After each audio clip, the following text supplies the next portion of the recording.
Rajesh NGO Sangh general സെക്രട്ടറിയാണ്. ശ്രീ രാജേഷ്, ഇപ്പോൾ നിങ്ങളുടെ സംഘടന ഈ BLOമാർ സമ്മർദ്ദത്തിലാണ് എന്നുള്ള കാര്യം നിങ്ങളും അംഗീകരിക്കുന്നതാണ് ഞാൻ മനസ്സിലാക്കുന്നത്. പക്ഷേ നിങ്ങളുടെ ഒരു പ്രതികരണമായി വന്നത് BLOമാരിൽ അമിത ജോലിഭാരം ഏൽപ്പിച്ച് SIR അട്ടിമറിക്കാൻ ശ്രമം എന്നാണ്. അപ്പോൾ SIR അട്ടിമറിക്കാൻ ആരാണ് ശ്രമിക്കുന്നത്? മുഖ്യ തെരഞ്ഞെടുപ്പ് ഓഫീസറാണോ, കളക്ടർമാരാണോ? എന്താണ് ഉദ്ദേശിക്കുന്നത്?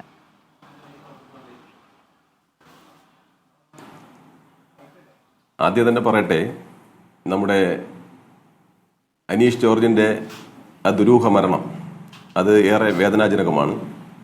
അദ്ദേഹത്തിൻ്റെ മരണത്തിൽ സമഗ്ര അന്വേഷണം നടത്തണമെന്നാണ് NGO സംഘം ആവശ്യപ്പെട്ടിട്ടുള്ളത്. ഈ വിഷയത്തിൽ ഈ സമ്മർദ്ദം സംബന്ധിച്ചിട്ട് പലതരം അഭിപ്രായങ്ങൾ ഉയർന്നു വരുന്നുണ്ട്. ഇപ്പോൾ രാഷ്ട്രീയപരമായ സമ്മർദ്ദവും അദ്ദേഹത്തിന് ഉണ്ടായിരുന്നു എന്ന് ഉള്ള ചർച്ചയും ഉയർന്നു വരുന്നുണ്ട്. എന്തായാലും ഈ വിഷയത്തിൽ ഒരു സമഗ്ര അന്വേഷണം തന്നെ അടിയന്തരമായി നടത്തി അതിൽ കുറ്റക്കാർക്കെതിരെ നടപടി സ്വീകരിക്കണമെന്നാണ് NGO സംഘിൻ്റെ നിലപാട്. പിന്നെ SIRനെ സംബന്ധിച്ച് പറയുകയാണെങ്കിൽ SIR നവംബർ 4-ന് ആരംഭിച്ച് ഡിസംബർ 4 വരെ പൂർത്തീകരിക്കുന്ന ഒരു പ്രക്രിയ ഇലക്ഷൻ കമ്മീഷൻ പ്രഖ്യാപിക്കുകയും ആ ജോലികളിലേക്ക് BLOമാരെ നിയമിക്കപ്പെട്ടവർ അത് ചെയ്തു തുടങ്ങുകയായിരുന്നു. ഏകദേശം ഒരാഴ്ചക്കാലം വളരെ സ്മൂത്തായി ഒരു പരാതിയുമില്ലാതെ നടന്നുകൊണ്ടിരുന്ന ആ പ്രക്രിയ ഏകദേശം ഒരു 3-4 ദിവസങ്ങൾക്ക് മുമ്പാണ് ഇത് ഒരു വലിയ സമ്മർദ്ദത്തിലേക്ക് എത്തുന്ന സാഹചര്യം ഉണ്ടാവുകയും നിരവധി BLOമാർ വ്യക്തിപരമായും അല്ലാതെയും ഞങ്ങളെ പരാതി സങ്കടമൊക്കെ അറിയിക്കുകയാണ്. ഇപ്പോൾ ഇവിടെ ഒരു സഹോദരി പറഞ്ഞതുപോലെ തന്നെ നിരവധി പേര് നമ്മളോട് ആ ഒരു സാഹചര്യം ബോധ്യപ്പെടുത്തുകയും അതിൻ്റെ അടിസ്ഥാനത്തിൽ NGO സംഘ് മുഖ്യ തെരഞ്ഞെടുപ്പ് ഓഫീസർക്ക് ഞങ്ങളപ്പം തന്നെ ഒരു പരാതി അയക്കുകയും ഇങ്ങനെ ഒരു നീക്കം നടക്കുന്നുണ്ട്. ആ തരത്തിലെ നീക്കം എന്ന് പറയുന്നത് തെരഞ്ഞെടുപ്പ് കമ്മീഷൻ ആവശ്യപ്പെടാത്ത രീതിയിൽ ആ നിർദ്ദേശങ്ങൾക്ക് വിരുദ്ധമായി ചില തെരഞ്ഞെടുപ്പ് നിയോജക മണ്ഡലങ്ങളിലെ തെരഞ്ഞെടുപ്പ് ഉദ്യോഗസ്ഥർ അവർ ജീവനക്കാരുടെ മേൽ അമിത സമ്മർദ്ദം അടിച്ചേൽപ്പിക്കുകയാണ്. ഒരു ദിവസം നിങ്ങൾ ഇത്രമാത്രം ഫോമുകൾ വിതരണം ചെയ്യണമെന്ന് ആദ്യം ആവശ്യപ്പെട്ടു.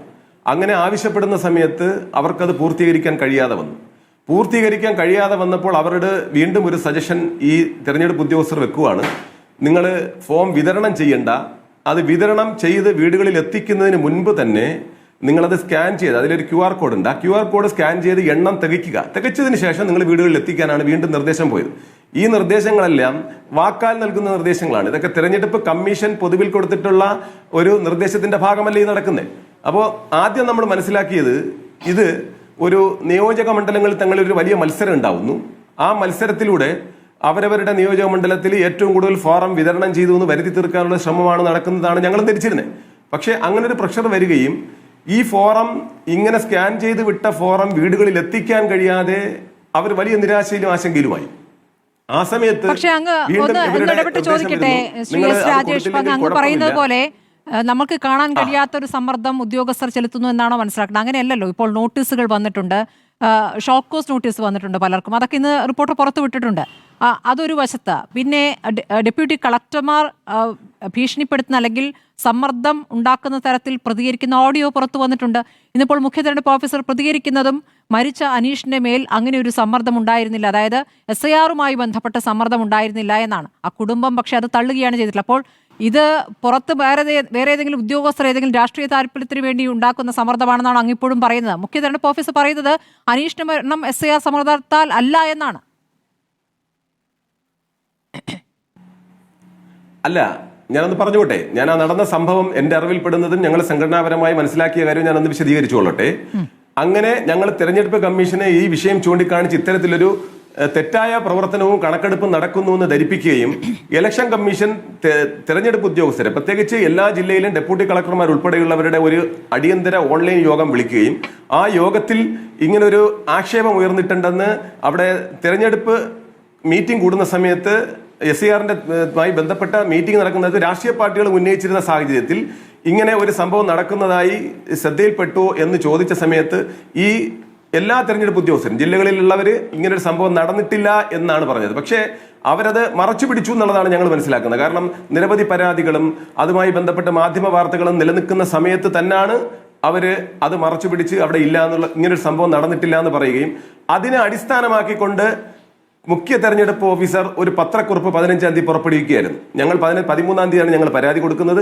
അതിന്റെ മറുപടി എന്നോണം ഒരു 15-ാം തീയതി മുഖ്യ തെരഞ്ഞെടുപ്പ് ഓഫീസർ ഇറക്കിയ ആ ഒരു പത്രക്കുറിപ്പിൽ ഇങ്ങനെ ഒരു സംഭവം നടക്കുന്നില്ല എന്നും ഇങ്ങനെ ഈ ഫോറം വീടുകളിൽ എത്തിക്കാതെ സ്കാൻ ചെയ്യാൻ നിർദ്ദേശം നൽകിയിട്ടില്ല എന്നും അങ്ങനെ ചെയ്യാൻ പാടില്ലാത്തതാണെന്നും BLOമാർക്ക് നിർദ്ദേശം നൽകിയെന്നും അത് കർശനമായി പാലിക്കണമെന്ന് ജില്ലകളിലെ തെരഞ്ഞെടുപ്പ് ഉദ്യോഗസ്ഥർക്ക് നിർദ്ദേശം നൽകിയിട്ടുണ്ടെന്നുമുള്ള പത്രക്കുറിപ്പ് വന്നത് നമ്മളെല്ലാം കണ്ടതാണ്. പക്ഷേ ആ പത്രക്കുറിപ്പ് വന്നതിന് ശേഷവും ഇത്തരത്തിലുള്ള സമ്മർദ്ദം തുടർന്നുകൊണ്ട് തന്നെ ഇരുന്നു. പക്ഷേ ശ്രീ എസ് രാജേഷ്, നമുക്ക് നമ്മുടെ ചർച്ചയുടെ സമയക്കുറവുകളാണ്. ഒരു ഒറ്റ കാര്യം, നമ്മുടെ ചർച്ചയിൽ ഇപ്പോൾ തുടക്കത്തിൽ വനിതാ BLO സംസാരിച്ചല്ലോ. അപ്പോൾ ഈ ചട്ടപ്രകാരമല്ലാത്ത സമ്മർദ്ദത്തെക്കുറിച്ചല്ല അവർ പറയുന്നത്. അവർ ഇപ്പോൾ കടന്നു പോകുന്ന, അവർക്ക് പറഞ്ഞിരിക്കുന്ന ഈ സമയപരിധിക്കുള്ളിൽ എത്ര ഫോമുകൾ കൊടുക്കണം, അതിന് അവർ നെട്ടോട്ടം ഓടുന്നതിനെ കുറിച്ചാണ് പറയുന്നത്. അതിൽ ഈ ചട്ടവിരുദ്ധമായി ഉദ്യോഗസ്ഥർ ചെയ്യാൻ ഏൽപ്പിച്ച കാര്യമല്ലല്ലോ പറയുന്നത്. അവരെപ്പോഴാണ് സ്കാൻ ചെയ്തതെന്ന് കൃത്യമായി പറയുന്നുണ്ടല്ലോ.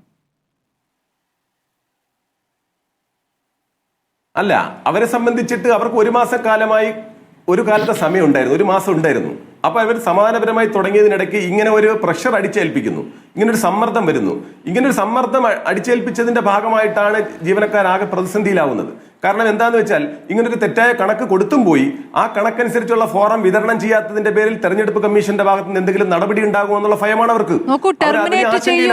ഇത് കൃത്യമായി ടാർഗറ്റ് അച്ചീവ് ചെയ്യാത്ത BLOമാരെ ടെർമിനേറ്റ് ചെയ്യൂ എന്ന ഡെപ്യൂട്ടി കളക്ടറുടെ ഓഡിയോ ഞങ്ങൾ പുറത്തുവിട്ടിട്ടുണ്ട് ശ്രീ രാജേഷ്. അതാണ്. അപ്പൊ അത് സംഭവം ശരി തന്നെയാണ്, അതിൽ തർക്കമൊന്നുമില്ല. പക്ഷെ അങ്ങനെ ചെയ്തിട്ടുള്ളവര് അവരിങ്ങനെ ഇരുട്ടിന്റെ മറവിൽ ഇരിക്കുകയല്ല വേണ്ടത്, അവരെ വെളിച്ചത്ത് കൊണ്ടുവരണം. ഇത്തരത്തിൽ വളരെ സമാധാനപരമായി നടന്നുകൊണ്ടിരുന്ന ഒരു പ്രവൃത്തി അട്ടിമറിക്കുന്നതിനുള്ള ശ്രമം ഇതിന്റെ പിന്നിലുണ്ടോ, രാഷ്ട്രീയ നീക്കമുണ്ടോ എന്ന് ഞങ്ങൾ സംശയിക്കുന്നുണ്ട്. കാരണം ഇത് എല്ലാ കാലത്തും നടക്കുന്ന ഒരു പ്രക്രിയയാണ്. വോട്ടർ പട്ടികയുടെ ശുദ്ധീകരണവും പ്രവർത്തനവും എല്ലാ കാലത്തും നടക്കുന്നതാണ്. അതിനെ പെട്ടെന്ന് എന്താണ് ഇതിനെ ഒരു ഏതാനും ദിവസങ്ങൾ കൊണ്ട് അട്ടിമറിക്കുന്ന രീതിയിൽ BLOമാരെ സമ്മർദ്ദത്തിലാക്കുന്നു. ആ സമ്മർദ്ദത്തിലൂടെ BLOമാർ ഇത് കഴിയില്ല എന്ന് പറഞ്ഞ് സങ്കടത്തോടു കൂടി രംഗപ്രവേശം ചെയ്യുന്ന സ്ഥിതിയിലേക്ക് കൊണ്ടെത്തിക്കുന്നതിൽ ഒരു ഗൂഢ പദ്ധതി ഇതിന്റെ പിന്നിലുണ്ടെന്ന് ഞങ്ങൾ സംശയിക്കുന്നുണ്ട്. അപ്പൊ അത് വെളിച്ചത്ത് കൊണ്ടുവരണം. ഇക്കാര്യത്തിൽ ഒരു സമഗ്ര അന്വേഷണം തന്നെ ഉണ്ടാവണം. അത് തെരഞ്ഞെടുപ്പ് കമ്മീഷൻ നേരിട്ട് തന്നെ ഇത് അന്വേഷണം നടത്തി കുറ്റക്കാരെ ആരെന്ന് വെച്ചാൽ കണ്ടെത്തി ഏത് ഉദ്യോഗസ്ഥനാണ് അത് ചെയ്തിട്ടുണ്ടെങ്കിലും അവർക്കെതിരെ കർശന നടപടി സ്വീകരിക്കണമെന്നുള്ളതാണ് എൻജോ സംഘിന്റെ നിലപാട്.